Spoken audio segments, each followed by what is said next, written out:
Hello বন্ধুরা, আজকে আমাদের বাড়ি দই পান্তা খাওয়ানো হবে। দই পান্তা খাওয়ানোর জন্য যে অনেক আয়োজন হচ্ছে, তার জন্য হেল্পার গুলো দেখো। এই হেল্পার গুলো কিন্তু দেশ বিদেশ থেকে ভাড়া করা হয়েছে, তোমরা কিছু মনে করো না। হেল্পারের মুখগুলো দেখলেই তোমরা বুঝতে পারবে যে কোথা থেকে আনা হয়েছে। আর এখানে তো দেখো চারিদিকে রান্না বান্না হচ্ছে।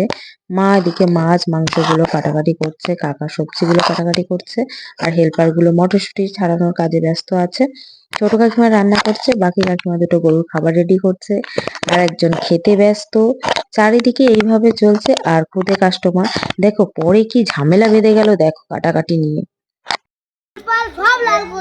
দাগ বেশি মারিনি। আলু বেশি আনিনি, ওজন কমে যাবে এখন নতুন আলু। আজকে যেরকম লাগে সেরকম আনবো। কোলে করে নেবো। দাঁড়া, আমার মাথার লেগে যাবে, দাঁড়া কোন বসুন। তারপর তো আমি দুপুরে একটু হালকা খাওয়া দাওয়া করে নিলাম, যেহেতু সকাল থেকে কিছু খাইনি। আর রান্না হতে এখনো অনেক দেরি। আর এই পর্যন্ত ব্লগটা আজকে। টাটা বাই বাই, সবাই ভালো থেকো, সুস্থ থেকো।